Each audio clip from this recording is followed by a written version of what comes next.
Olá pessoal, tudo bom? Meu nome é Jefferson Bellomo, sou um dos dirigentes do curso Cristianismo e Espiritismo e hoje eu estou aqui para dar uma aula para vocês a respeito da Nova Aliança, também conhecido como Novo Testamento. E é interessante para a gente entender toda a dinâmica que envolve toda a figura de Jesus nos evangelhos. Nós temos que entender também os livros que tratam tangenciam uma biografia sobre Jesus. Lembrando que o nosso curso ele não tem um enfoque doutrinário. Ele tenta fazer um diálogo entre o enfoque histórico e o espiritismo. Então nós vamos ver hoje um Jesus e os evangelhos de acordo com essa visão histórico-crítica, tá bom? Então, vamos começar aqui a respeito do nosso tema. A aula de hoje, a formação do Segundo Testamento, os Evangelhos.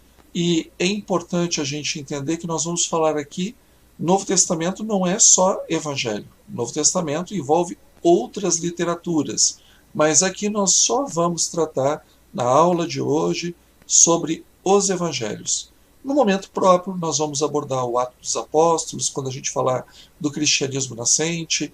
Depois nós vamos falar das epístolas, quando a gente for falar da expansão do movimento cristão, do recebimento dos gentios. Depois nós vamos falar também do Apocalipse, que é a revelação do escatológica, né, o fim dos tempos, na visão cristã. Então, hoje a gente só trata de Evangelho. Mas a gente vai entender um panorama junto com o Evangelho, um panorama também da Nova Aliança, tá bom? Sigamos.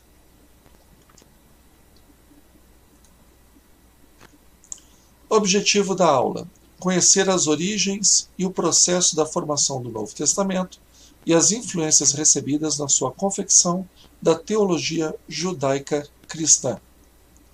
E isso é importante, nós não podemos esquecer que o Novo Testamento ele não é só uma descrição dos fatos. Ele traz principalmente uma carga teológica, um anúncio de fé. Se você pegar o Evangelho para ler como um livro de história, como uma reportagem jornalística da época de Jesus, não vai funcionar. É uma declaração de fé, é uma pregação de fé. Então, apesar de ter elementos históricos no que está escrito, nós vamos encontrar principalmente o anúncio de que Jesus é o Salvador. A gente vai explorar um pouquinho isso com mais calma, mas para a gente entender, não procure nos evangelhos um livro de história. Eles não foram escritos com esse objetivo, tá bom?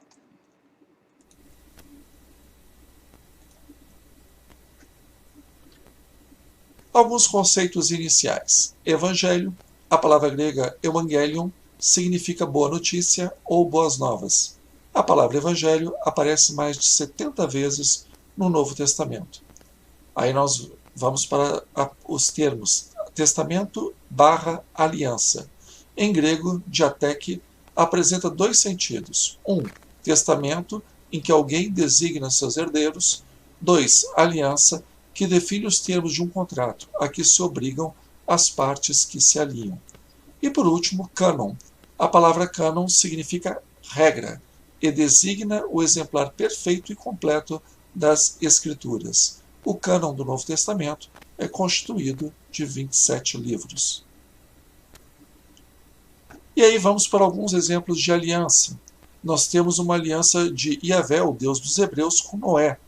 Ele faz uma aliança com Noé pela qual se compromete a não destruir mais pelas águas tudo que existe. O símbolo dessa aliança é o arco-íris. E a gente vai ver isso no livro do Gênesis, capítulo 9, versículos de 8 a 17. Com Abraão, Yahvé ele faz uma outra aliança. Abraão era um homem idoso, Sara, ou Sarai, a sua mulher também era idosa, não tinham filhos, e ele promete a Abraão que Abraão, na época, vai ter uma grande descendência, que essa descendência vai gerar uma nação que vai ser tão numerosa quanto as estrelas do céu, e em contrapartida, este patriarca, né, Abrão, ou depois Abraão, circuncidará os seus filhos e servos por todas as gerações vindouras. E é um pacto que é firmado, segundo a palavra que está lá no Gênesis, por toda a eternidade. Então todos os judeus de todos os tempos, por toda a eternidade, eles vão circuncidar os filhos homens no 8º dia, porque fizeram uma aliança com o Deus Yahvé. Que nós vamos encontrar essa descrição em Gênesis capítulo 17, versículos de 1 a 14. Também nós temos aquela aliança no Monte Sinai, com Moisés. Yahvé define as leis que os hebreus deviam seguir para que não fossem abandonados pelo seu Deus. Afinal de contas, eles estavam saindo da escravidão do Egito, indo em direção à Terra Prometida, e eles precisavam desse patrocínio divino. Então eles fazem uma aliança. Deus dá 2 tábuas com as leis, e ali nessas leis ele escreve o que os judeus deveriam fazer. E a contrapartida, ele estaria com esse povo e daria aquela terra. Nós vamos encontrar isso em Êxodo capítulo 34, versículos de 10 a 28. Já em Jeremias, que é um dos profetas, ainda tudo isso na Bíblia hebraica, também conhecido como Antigo Testamento, nós preferimos usar a primeira aliança, e Yahvé promete uma nova aliança com o povo hebreu, que estará selada no coração das pessoas. Quando vocês com calma, vocês puderem, abram suas Bíblias, Jeremias, capítulo 31, versículos 31 a 34.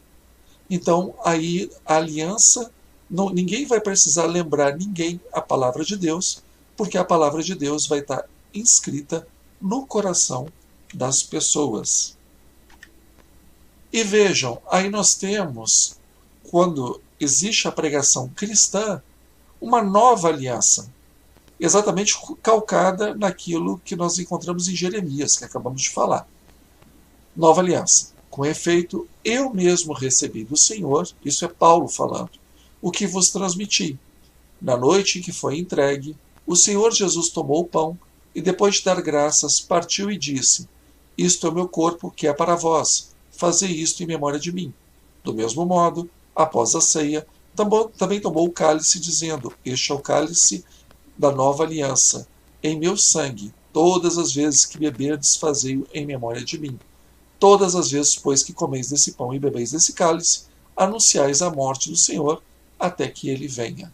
Primeira carta a Coríntios, ou primeira epístola aos Coríntios, capítulo 11, versículos de 23 a 26.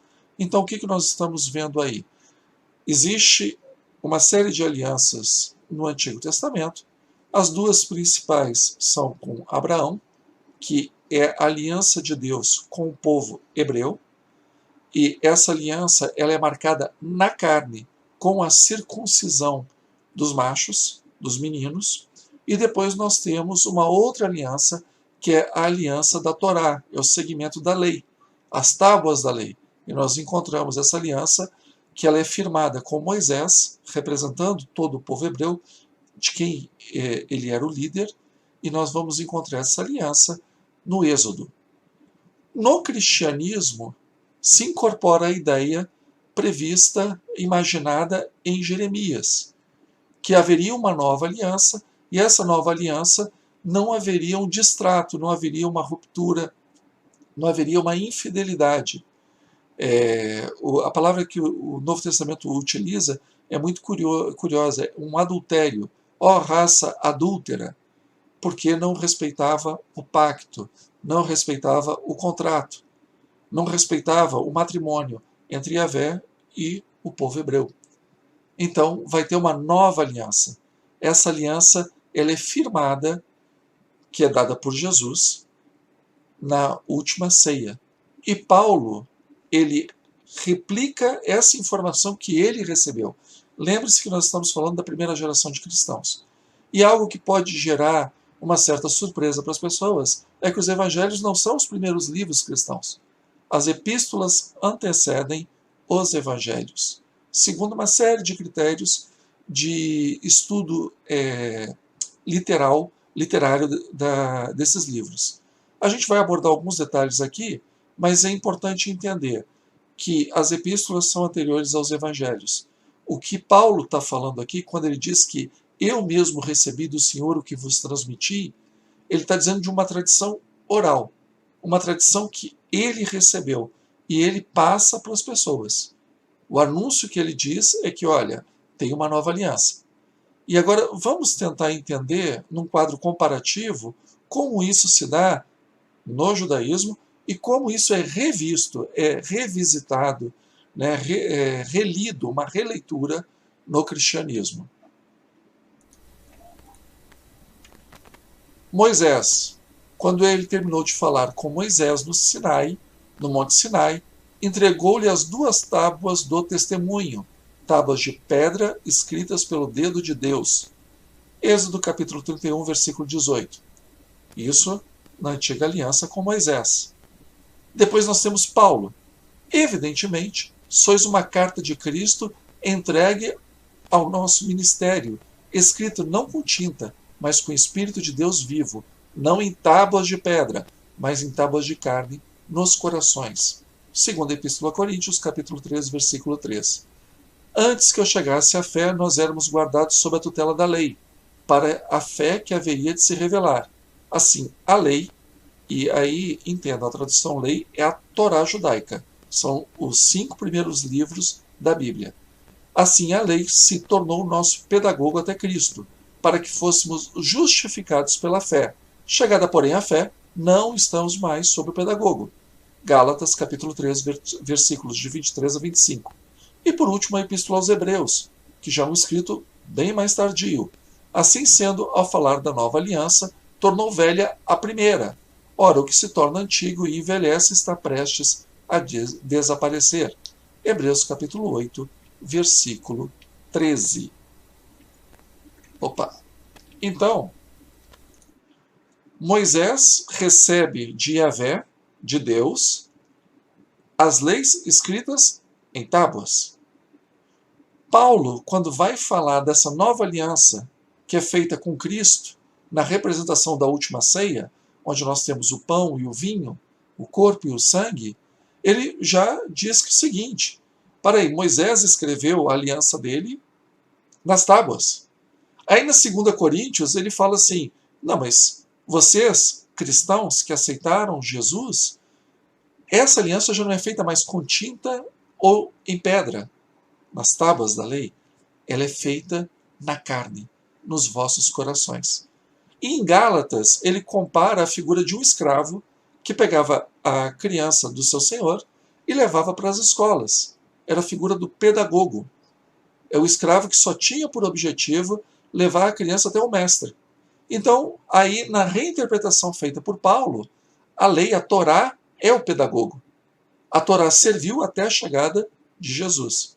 E por último, na Epístola aos Hebreus, que a tradição atribuiu a Paulo, mas existe um consenso praticamente unânime nos estudiosos do Novo Testamento de que Hebreus não faz parte das epístolas paulinas, que já em Hebreus, o que ele fala?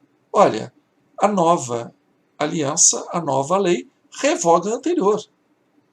Então, essa anterior, ou seja, a Torá, a aliança feita com Moisés no Sinai, com Yahvé, essa aí está prestes a desaparecer e ficar só a nova aliança, o Novo Testamento. A aliança feita com o sangue de Cristo. Essa é a teologia que está permeando todos os livros que constituem o Novo Testamento. Então, essa é a ideia. O Novo Testamento é isso, uma nova aliança.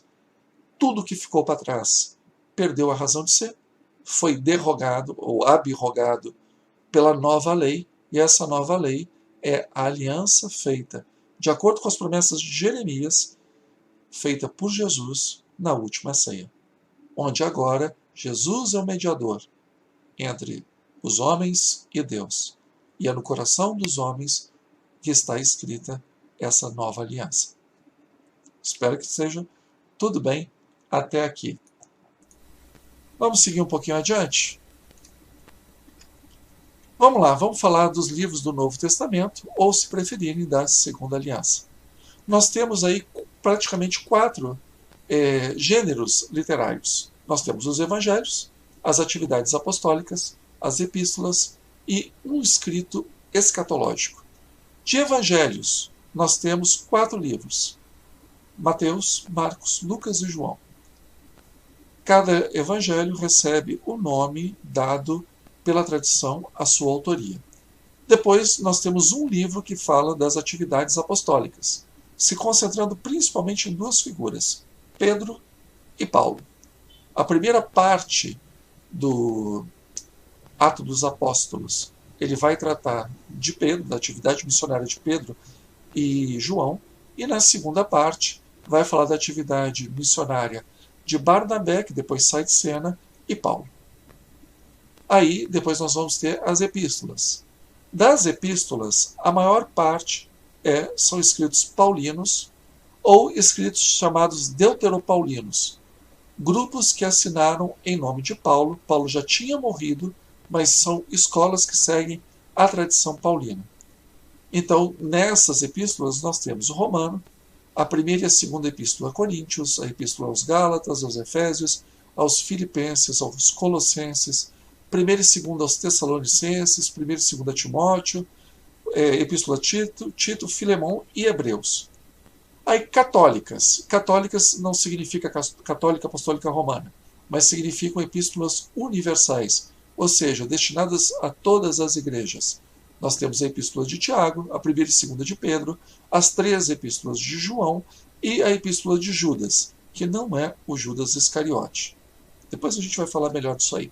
E o escrito escatológico. Escatologia significa o fim das coisas, e na teologia significa uma mudança radical de paradigma, ou seja, o fim do mundo que nós conhecemos e uma nova ordem dada por Deus, e isso vai ficar muito claro no livro da Revelação, que tem um título em grego chamado Apocalipsis. Agora a parte cronológica dessa formação. Da vida pública de Jesus, nós temos o quê? Os ensinamentos e ações de Jesus. No final da vida pública e posterior à morte de Jesus, a gente está falando ainda da primeira geração de cristãos, nós vamos ter os provérbios de Jesus, que são as logia, são aquelas máximas morais, como a gente encontra no Sermão da Montanha. Nós temos as histórias de milagres, as histórias de conflitos com os outros grupos, e a gente vai ver muito isso dos escribas e fariseus nos evangelhos, as canções, os materiais de adoração, as parábolas e as histórias da morte, da crucificação, morte e ressurreição de Jesus, que são as histórias da paixão. Essa primeira geração, esse primeiro anúncio vai focar muito nisso.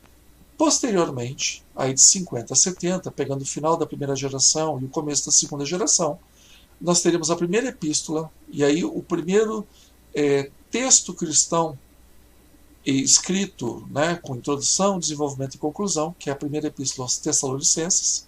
Depois vem a epístola aos Filipenses, que vai ter essa canção que para Jesus, o Logos de Deus. Depois nós temos uma epístola a Filemão, primeira e segunda Coríntios, Gálatas, Romanos, e no final, entre 60 e 70, nós vamos ter o surgimento da redação do primeiro evangelho, que é o evangelho de Marcos. Aí, já no final da segunda geração, começando a terceira geração de cristãos, nós temos Colossenses, Efésios, 2 Tessalonicenses e Hebreus. Todas essas epístolas são atribuídas ao apóstolo Paulo, mas o apóstolo Paulo aqui já tinha sido condenado e executado pelo Império Romano. Também a primeira epístola de Pedro já não está mais vivo. Aí nós temos a epístola de Tiago também não está mais vivo.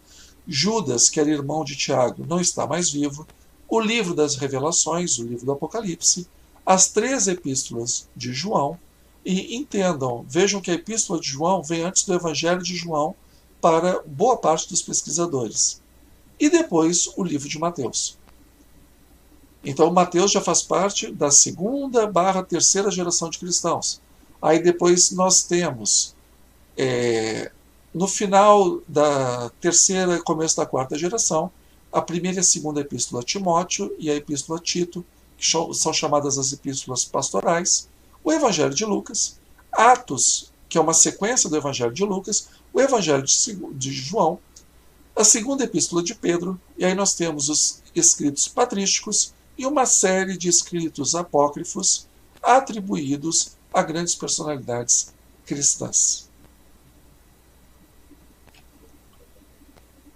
E vejam que Leon Denis, no seu livro Cristianismo e Espiritismo, fala a respeito da formação desses evangelhos. Leon Denis ele se debruçou bastante para fazer uma pesquisa a respeito daqueles grandes estudiosos do Jesus histórico, e ele se debruçando principalmente sobre os pesquisadores protestantes, ele escreve esse livro Cristianismo e Espiritismo.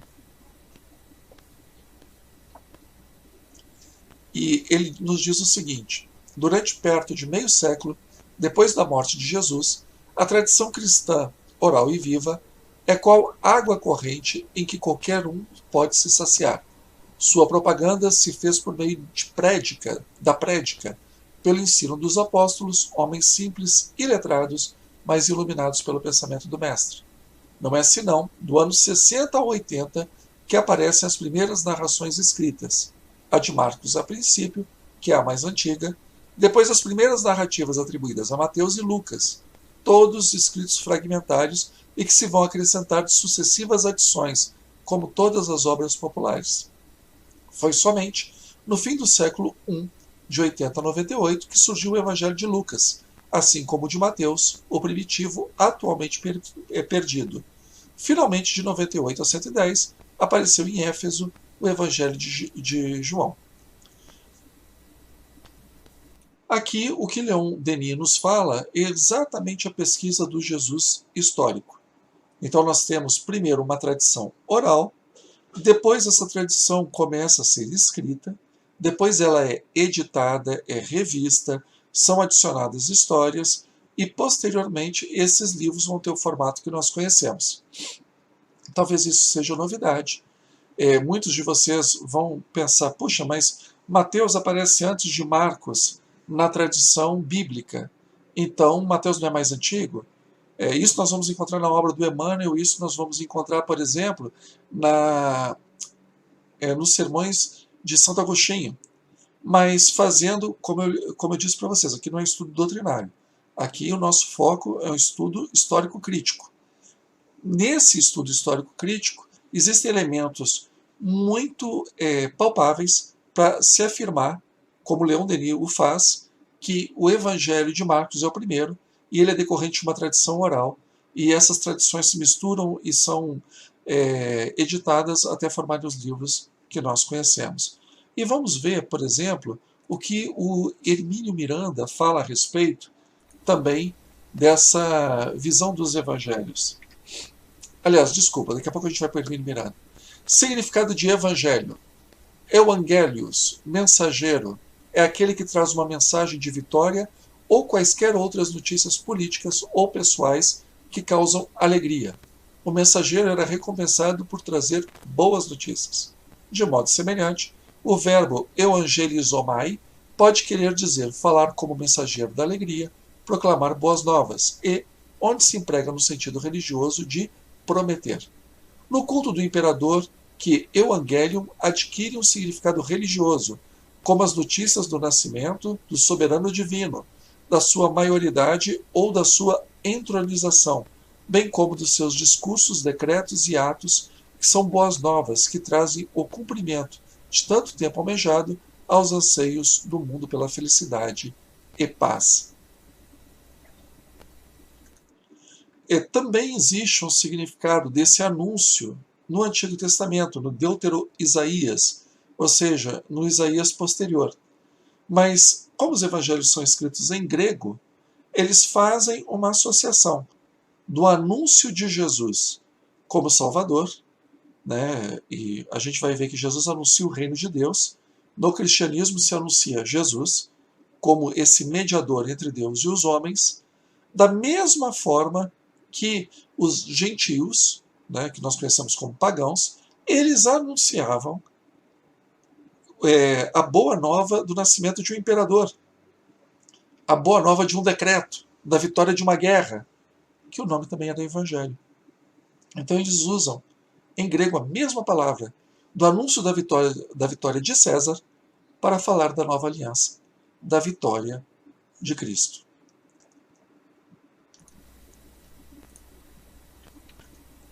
Objetivo dos evangelhos. Seu objetivo é a pregação de uma doutrina de fé.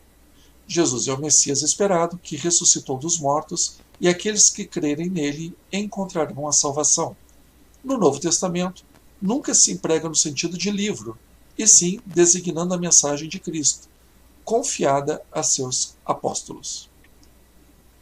E aí nós temos o Evangelho Paulino, no sentido de anúncio do apóstolo Paulo, não Evangelho no sentido de livro.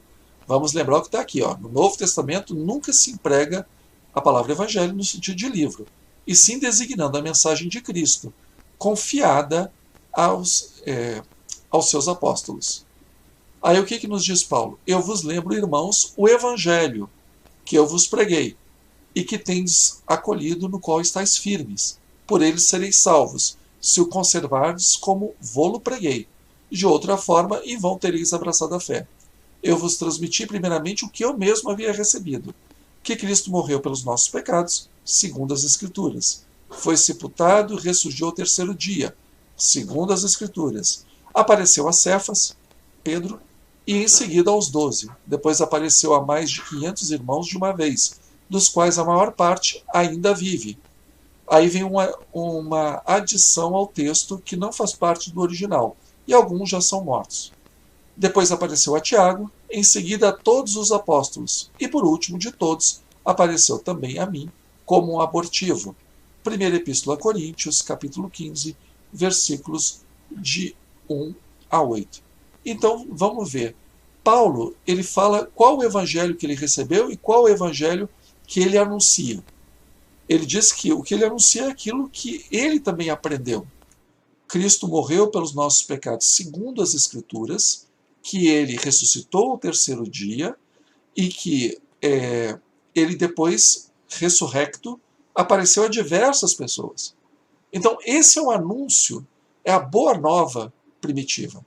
Jesus morreu pelos nossos pecados. E ele dá o selo de aprovação de Deus pela sua ressurreição. É um anúncio muito simples. É isso que as pessoas da primeira geração de cristãos, elas aprendiam naqueles cultos que ocorriam aos domingos, onde eles partiam pão, tomavam vinho, lembrando a última ceia de Jesus com seus discípulos, e ali era feito exatamente esse anúncio, até que o Senhor venha, retorne, o Maranata, vem Senhor. Para isso eles faziam essa ceia, que era a ceia da nova aliança. Esse é o anúncio fundamental dos evangelhos. Aí no contexto proto-cristão, ou seja, daquele comecinho de cristianismo, um dos grandes ícones da patrística, que é Clemente de Roma, em seus escritos, no comecinho do segundo século da Era Comum, menciona as epístolas de Paulo, mas desconhece qualquer evangelho escrito. Já na segunda carta de Pedro, capítulo 3, versículo 18, que foi escrita por volta do ano 150, ele considera as cartas de Paulo em pé de igualdade com as escrituras judaicas. Ou seja, já é elevada a um outro patamar. Os escritos de Paulo são considerados tão inspirados quanto os escritos dos profetas. Irineu de Leão, que foi um grande vulto da patrística, no seu livro Contra as Heresias, já na segunda metade do século II, aí ele já explicitava os evangelhos, e aí sim, Mateus, Marcos, Lucas e João, como documentos divinamente inspirados para a fé cristã. E em 367 da Era Comum, Atanásio, que era bispo de Alexandria, estabeleceu uma lista de livros cristãos divinamente inspirados, que são esses 27 que nós temos no nosso Novo Testamento, nas nossas Bíblias, até o dia de hoje. E aí como evoluiu o anúncio? No início, toda a pregação era feita nas igrejas primitivas, e essa pregação era oral. Os primeiros escritos foram as cartas apostólicas de Paulo de Tarso. São Paulo. Acredita-se hoje que os evangelhos não começaram a ser escritos antes dos meados da década de 60 da era cristã. E todos os evangelhos foram escritos em grego. Por que os evangelhos foram escritos tão tarde, só na segunda geração? Primeiro que eles tinham uma visão escatológica, ou seja, Jesus estava retornando, e no retorno de Jesus, que é a parousia, vai mudar toda a ordem conhecida. Então eles não estavam pensando que seria uma sequência do que eles já viviam, mas seria toda uma nova vida. Então seria o reinado de Deus anunciado por Jesus. E eles tinham essa expectativa de uma mudança radical. Nós vamos encontrar isso na primeira epístola a Coríntios, capítulo 16, versículo 22. Então não faz sentido você escrever para as próximas gerações se você não está esperando novas gerações. Em segundo lugar, o interesse pelo Jesus ressurrecto, mediador da nova aliança, com a aceitação de sua morte salvífica como forma de admissão na nova ordem mundial dirigida por Deus. Essas pessoas estavam interessadas no Jesus glorificado, no Jesus pós-pascal, pós-ceia pascal, no Jesus que ressuscitou, e não naquele Jesus que andava pela Galileia. Esse Jesus, ele acaba se tornando uma base para esse Jesus glorioso. Mas o que interessava mesmo era o Jesus que morreu pelos nossos pecados. E depois, por último, somente com a morte da primeira geração de cristãos, com o desaparecimento da igreja de Jerusalém, porque Jerusalém foi totalmente destruída na primeira guerra judaico-cristã de 66 e 70, e com isso também desapareceu a igreja de Jerusalém, que era a liderança cristã no mundo, e o aumento no número de convertidos, principalmente no paganismo, entre os povos que não eram judeus, e com um rompimento crescente com o judaísmo, porque chegou num ponto que o cristianismo deixou de ser mais uma seita judaica para virar uma religião própria, é que houve a necessidade de se escreverem os evangelhos. E aí vamos para os evangelhos canônicos. São aqueles reconhecidos como inspirados pelo Espírito Santo, ou por Deus. Os evangelhos de Mateus, Marcos e Lucas são conhecidos como sinóticos, devido à semelhança de sua narrativa. Sinótico significa visão comum. O de João é um livro à parte, com características próprias que o diferem dos demais. Ele vem de uma outra tradição. E aí agora nós vamos ver, de uma forma bem gráfica, como é que foram essas fontes dos evangelhos. Primeiro nós temos a tradição oral.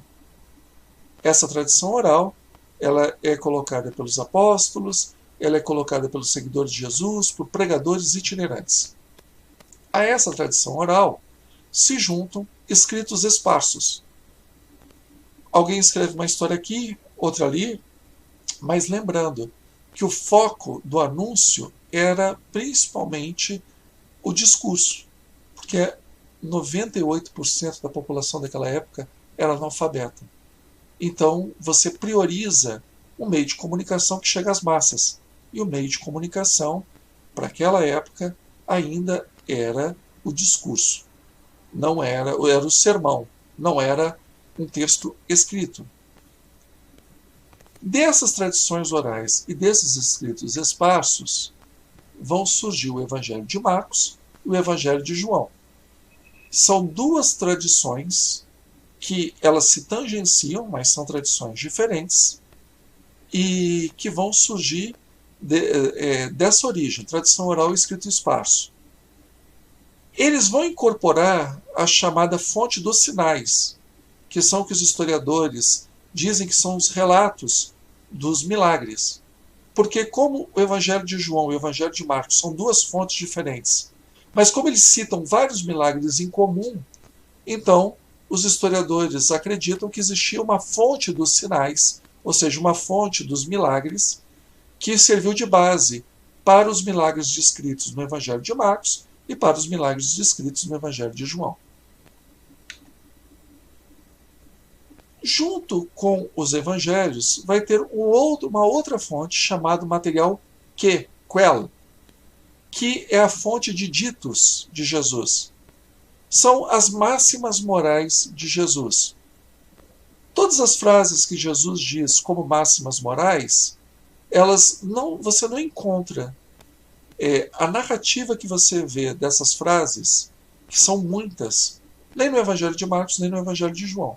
Uma ou outra coisa aparece. Mas quando a gente vai ver o Evangelho de Mateus e o Evangelho de Lucas, eles são cheios desse material. E é um material comum aos dois evangelhos.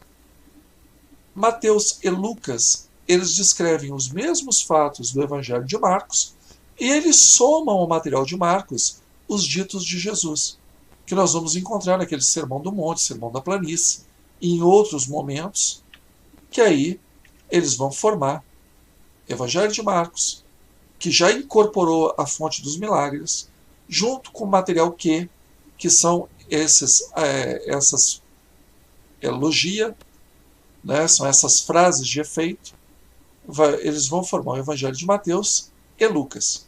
Mateus vai beber em Marcos e na fonte Q, Lucas vai beber em Marcos e na fonte Q o seu material para a redação dos seus evangelhos.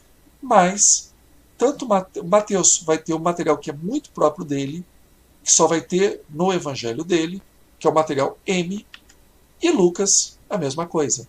O que os historiadores vão chamar de material L. É um material que só aparece no Evangelho de Lucas. Um bom exemplo desses dois materiais vai ser o nascimento de Jesus. Que o nascimento de Jesus em Mateus é diferente do nascimento de Jesus em Lucas. Essa narrativa ela só se encontra em cada um dos evangelhos. Você não vai encontrar nem no Evangelho de Marcos, nem no Evangelho de Q, e aparentemente nem o Evangelho de Mateus e Lucas beberam na fonte que era o Evangelho de João. Então aqui nós temos mais ou menos como se formou os evangelhos de acordo com a maioria dos estudiosos do Novo Testamento. E aí chegamos no Hermínio Miranda, quando ele fala da composição dos evangelhos. Após uma redação primária, bem elementar e embrionária, uma intermediária na qual os textos influenciaram-se mutuamente e uma terceira e final, que é aproximadamente a que hoje conhecemos. Hermínio Miranda, Cristianismo, a Mensagem Esquecida, da editora O Clarim, 1988. Meu livro é velhinho, página 163. Então vamos lá. Uma característica geral de cada um dos evangelhos. Marcos. Atividades messiânicas de Jesus mostrando seus milagres e exorcismos como credenciais do Messias de Deus. É o mais curto dos evangelhos. Mateus. Preocupa-se em mostrar que Jesus é o Messias esperado e que nele se realizam as profecias dos antigos hebreus. Isso é muito comum em Mateus. Você vê o tempo todo ele fazendo referência a uma determinada parte da primeira aliança, né, do Antigo Testamento, dizendo conforme as profecias, conforme o que foi predito. Lucas destaca os aspectos mais atraentes da personalidade de Jesus, seu amor, sua delicadeza, sua compaixão pelos pobres, as crianças, as mulheres, os pecadores. Então, por exemplo, Lucas é o único que vai trazer a parábola do bom samaritano, é o único que vai trazer a parábola do filho pródigo. E João é mais uma narração independente que tem por objetivo exaltar o caráter messiânico da figura de Jesus e colocá-lo como divindade. Então, é um Jesus que ele veio do Pai e que ele volta para o Pai. É um Jesus que é a luz do mundo e que o mundo rejeita porque prefere a escuridão. Essa é a linha teológica do Evangelho de João. Agora vamos falar de cada um desses evangelhos. Evangelho de Marcos. O título segundo Marcos foi acrescentado posteriormente. Nada neste evangelho identifica seu autor pelo nome. E aí cabe uma observação. O evangelho de Marcos, como todos os evangelhos, eles até meados do segundo século, eles eram todos anônimos. Quando os grupos considerados hereges, os grupos principalmente dos gnósticos, começaram a ter os seus escritos sagrados, colocando o nome de grandes personalidades do cristianismo, para legitimar os escritos considerados ortodoxos, fé correta, ortodoxia, fé correta, Então eles precisavam colocar o nome atribuído a uma personalidade também de vulto.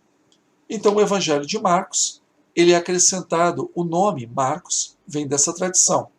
A tradição atribuía a sua autoria a João Marcos, que nós vamos encontrar o João Marcos lá em Atos dos Apóstolos, nas pseudo-paulinas, né, que é Colossenses, Filemon e 2 Timóteo. Aliás, desculpa, Filemon não é pseudo-paulina, Filemon é paulina raiz, tá?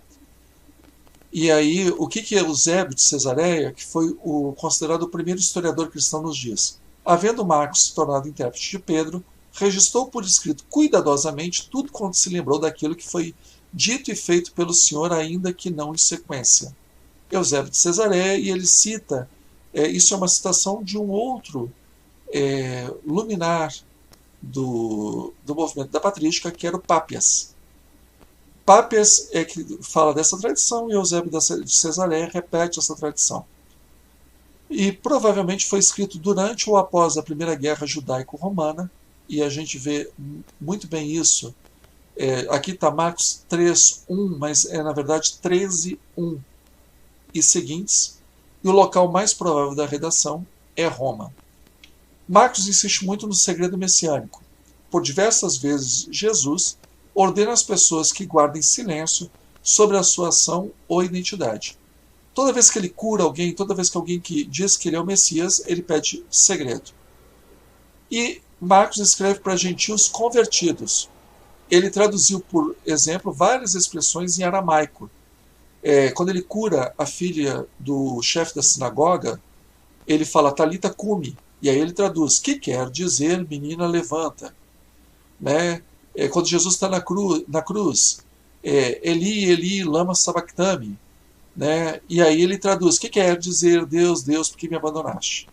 E ele dá explicação também sobre os costumes judaicos. Por que os judeus aconteciam certas festas, por que eles lavavam as mãos, por que eles respeitavam o sábado. Marcos explica isso porque o seu público não era judeu. Então ele precisa explicar. Essa visão de que ele é intérprete de Pedro é muito pouco provável. Porque tem uma série de fatores que ele coloca no seu evangelho que não parecem ser memórias de alguém que seguiu Jesus, mas de uma tradição que chegou até ele. E aí vamos para o evangelho de Mateus. A autoria atribuída a Levi / Mateus, o cobrador de impostos. Por que Levi / Mateus? Porque em alguns evangelhos ele aparece como Levi, o cobrador de impostos, e em outro ele aparece como Mateus, o cobrador de impostos. E também Pápias fala que Mateus compilou os ditos na língua aramaica e depois cada um os traduziu tão bem quanto pôde. Vejam que Mateus compilou os ditos, são as logia, que é aquela fonte que em língua aramaica. Ele não fala que é o evangelho de Mateus, do jeito que nós conhecemos, do jeito que nós temos no Novo Testamento, em língua aramaica, traduzida para o grego. Ele fala que aquele sermão da montanha, que as máximas de Jesus, o sermão da planície, esses seriam escritos em língua aramaica e cada um traduziu tão bem quanto pôde. Então não é o evangelho de Mateus inteiro que foi traduzido, né, do seu primeiro versículo ao último, do aramaico. Continuando, a autoria apostólica não é uma reivindicação do autor, nem de que tenha sido testemunha ocular dos fatos narrados por ele. Ele em momento nenhum diz que é seguidor de Jesus, que ele é apóstolo de Jesus, que ele foi testemunha ocular do que aconteceu, e ele não diz que ele, Mateus, ou Levi, o cobrador de impostos, é o autor do evangelho. Ele tem uma grande dependência do evangelho de Marcos e da fonte dos ditos que. E aí, opinião minha, talvez porque ele tenha integrado essa fonte dos ditos, é que ele leve o nome de Mateus da tradição para o evangelho. A construção do evangelho aponta para uma redação original em grego e não uma tradução de um evangelho em aramaico. O uso da Bíblia grega, Septuaginta, como fonte das citações do Antigo Testamento. E o Evangelho Matiano parece pertencer a um grupo judaico-cristão que estava em atrito com o novo rabinato. E aí é importante a gente entender. Mateus, quando ele cita, ele faz citação de textos que nós encontramos na Bíblia grega, na Bíblia que os judeus da diáspora utilizavam. Os judeus da diáspora não usavam a Bíblia em hebraico. Então, eles utilizavam a Septuaginta. E é exatamente a transcrição da Septuaginta que nós vamos encontrar no Evangelho de Mateus, quando ele cita, de acordo com as profecias. Por exemplo, voz que clama no deserto. Ele não vai usar uma tradução do hebraico para falar a voz que clama no deserto. Ele vai transcrever a Septuaginta, que é uma Bíblia grega para os judeus que já estavam há muito e muito tempo vivendo nas diversas cidades do mundo pagão, do mundo gentílico.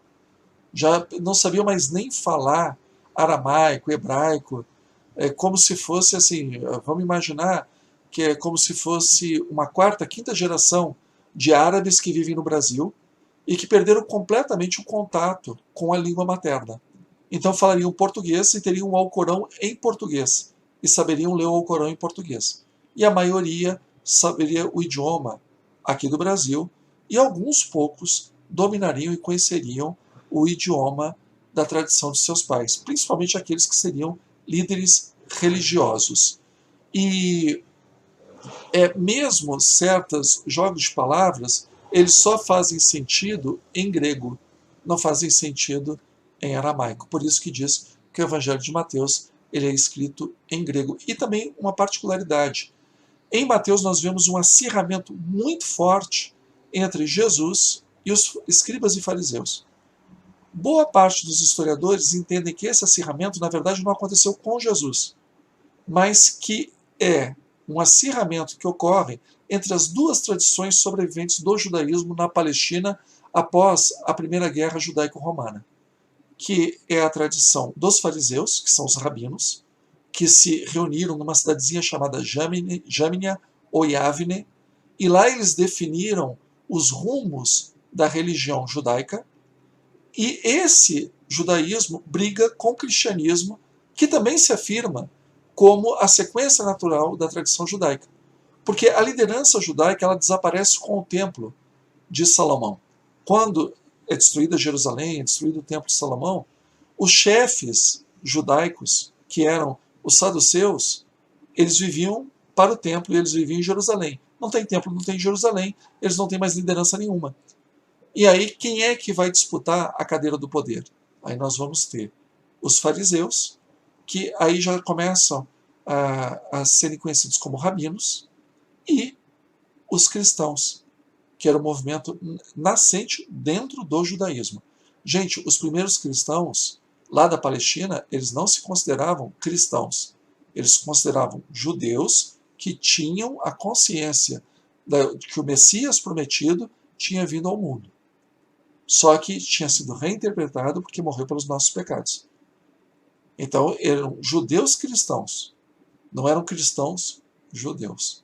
E a gente vai ver bem essa briga, principalmente quando começa a conversão dos pagãos, dos gentios. E aí, a gente torna eles judeus primeiro, antes de torná-los cristãos? E é isso que nós vamos encontrar nas cartas paulinas e em Atos dos Apóstolos. Tá bom? Vamos seguir. Evangelho de Mateus, vamos para o próximo, que é o de Lucas. Evangelho de Lucas, autoria atribuída a Lucas, médico e companheiro de viagem apostólica de Paulo de Tarso. Nós vamos encontrar a citação de Lucas em Colossenses, capítulo 4, versículo 14, segunda Epístola a Timóteo, capítulo 4, versículo 11, e Filemão, capítulo 1, versículo 24. E aí nós vemos em Irineu de Leão, no livro Contra as Heresias, ele faz a seguinte citação: Lucas, companheiro de viagem de Paulo, registrou o evangelho por este pregado em um livro. E aí, assim, é como se a tradição de Paulo, do conhecimento da vida de Jesus de Paulo, fosse colocada para Lucas e Lucas colocou isso num livro. Mas a gente sabe que não é bem o que aconteceu, por conta das próprias pistas que nós encontramos, tanto no evangelho de Lucas, quanto em Atos dos Apóstolos, que é do mesmo autor.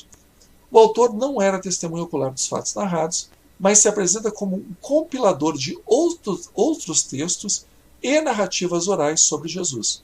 Logo no comecinho do Evangelho de Lucas, ele cita isso, que ele escreve para Teófilo e ele procurou fazer uma pesquisa nos diversos textos, entrevistando diversas pessoas, para saber um pouco mais sobre a vida de Jesus. Ele não fala que ele se baseia na narrativa de Paulo.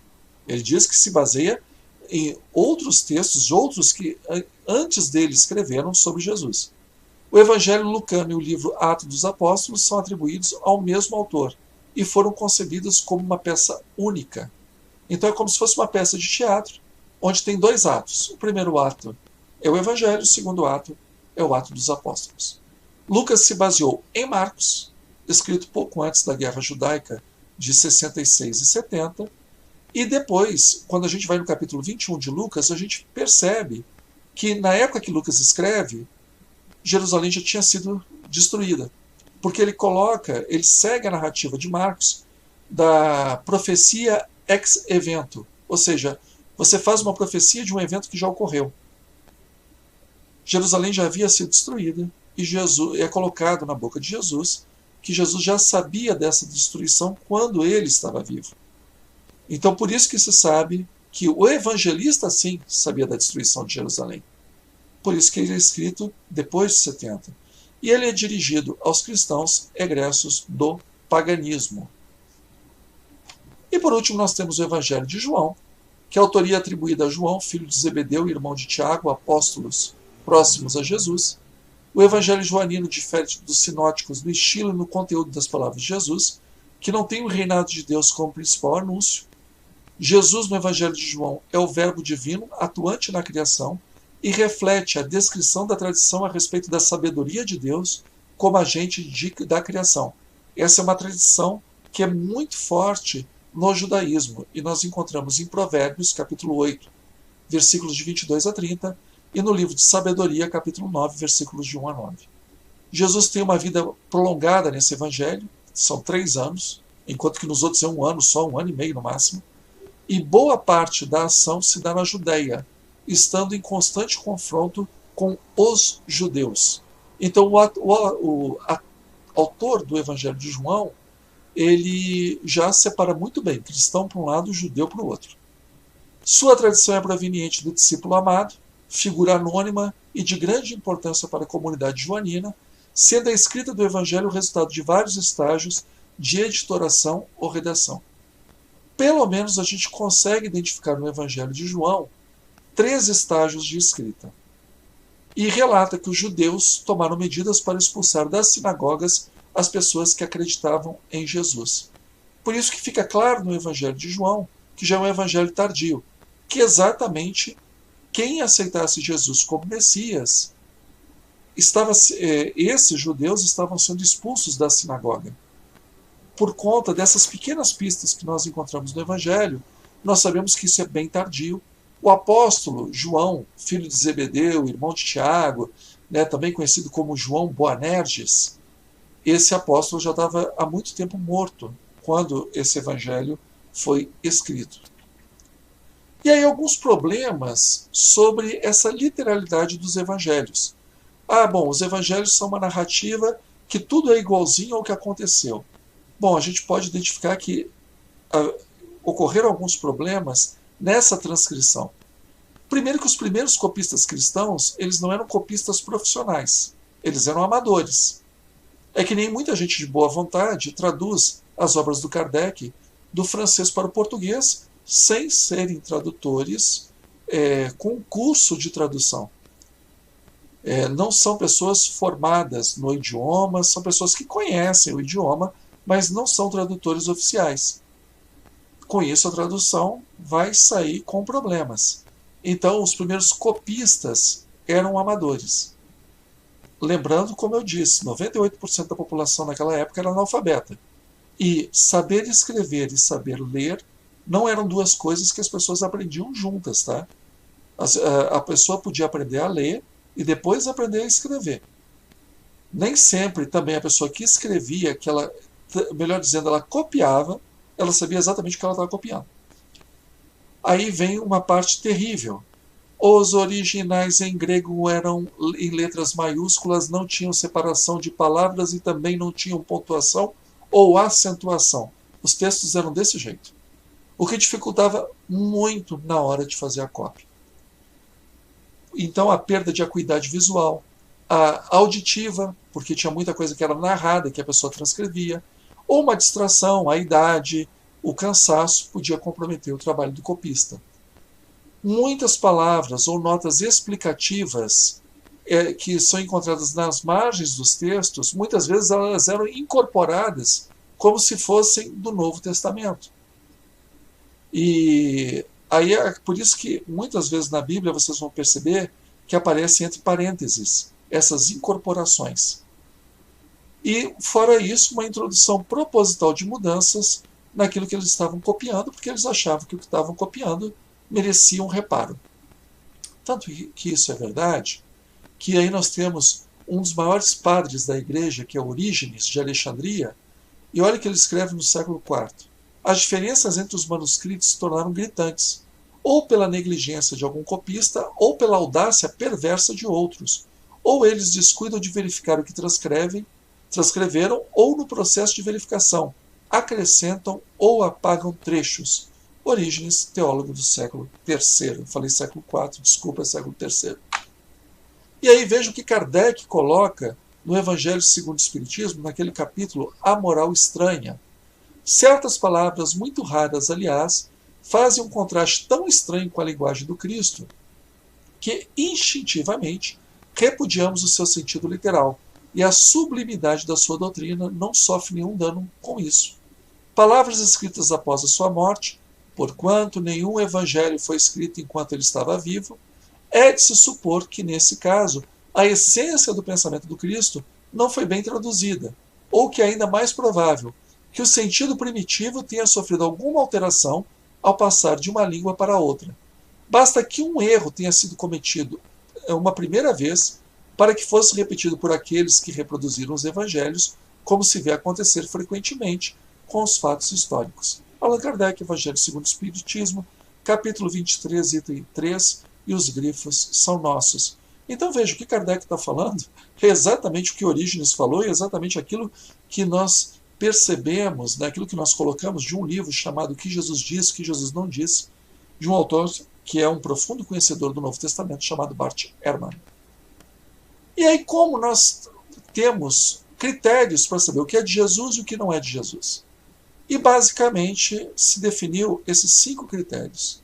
O critério do constrangimento, atos e palavras de Jesus que poderiam gerar constrangimento a Jesus ou à igreja primitiva. Então, por exemplo, no Evangelho de Marcos, Jesus, para curar um cego, ele cospe na lama, faz um bolinho de barro e põe nos olhos do cego.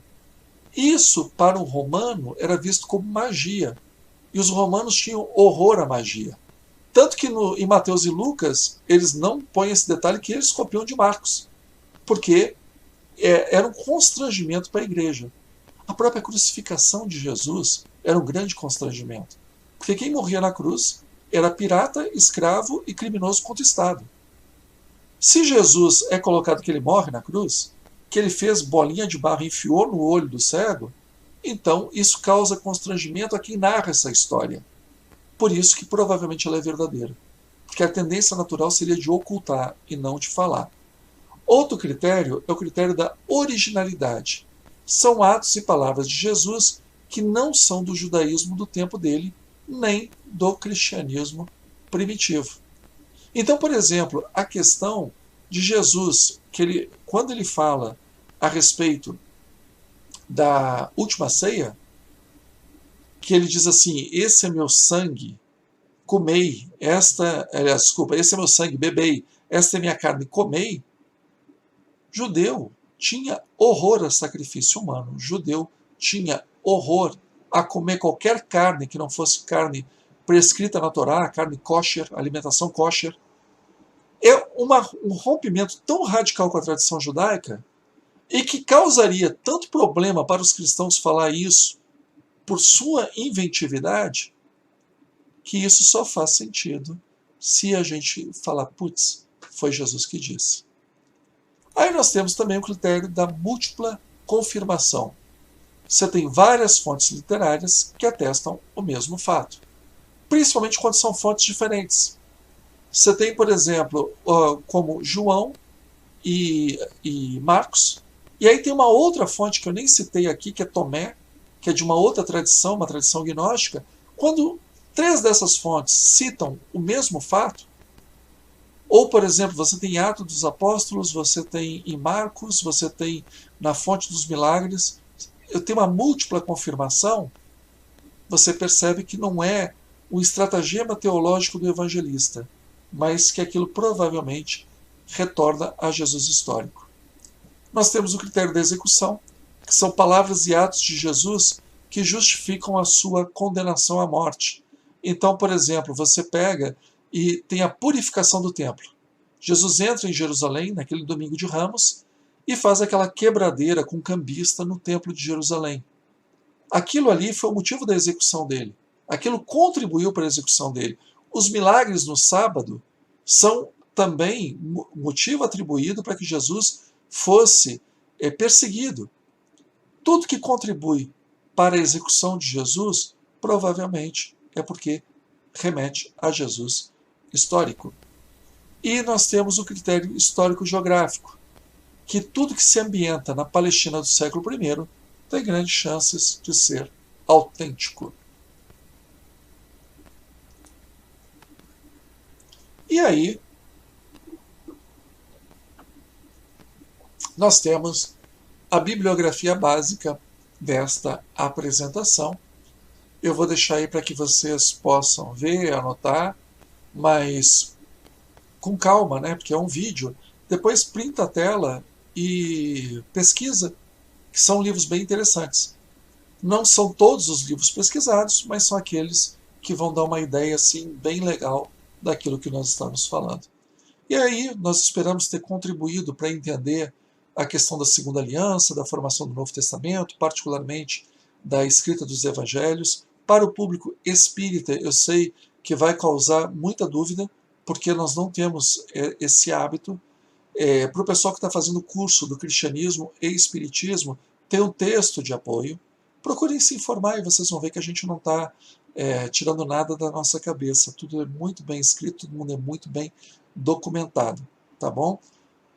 Não mexam na visão de vocês, mas entendam que existem outras visões, que entendam que existem outras fundamentações, que também não são na base do achismo. É muito bem documentado, existe uma metodologia científica para análise desses textos, para fazer uma crítica textual de cada um desses livros em grego, e que através dessa crítica textual é que se chega à conclusão de que, e também não só uma crítica textual, mas também como um conhecimento da evolução da teologia cristã, permite saber que as epístolas são escritas primeiro, que o Evangelho de Marcos vem depois das epístolas paulinas, que depois vem o Evangelho de Mateus e Lucas, que acrescenta o Evangelho de Marcos a fonte dos ditos, a fonte Q, e posteriormente nós vamos ter o Evangelho de João, que é uma outra tradição, é uma outra comunidade, que tem outros problemas,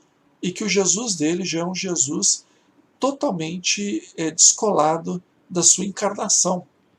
É um Jesus que está na Terra, mas que aqui é um momento transitório para ele. Os evangelhos sinóticos, né, Marcos, Mateus e Lucas, Jesus anuncia o reino de Deus. No Evangelho de João, Jesus anuncia a si mesmo, como mediador entre os homens e Deus. Jesus já é a nova realidade. Bons estudos para vocês, espero que nossa apresentação tenha sido de utilidade.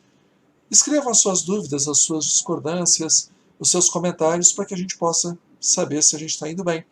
E se gostaram, deixem um like, divulguem para os amigos, que é assim que a gente faz com que a doutrina espírita, e principalmente um estudo aprofundado do espiritismo, nessa parte de Jesus histórico, chegue a mais e mais pessoas, tá bom? Grande abraço, até a próxima. Tchau, tchau.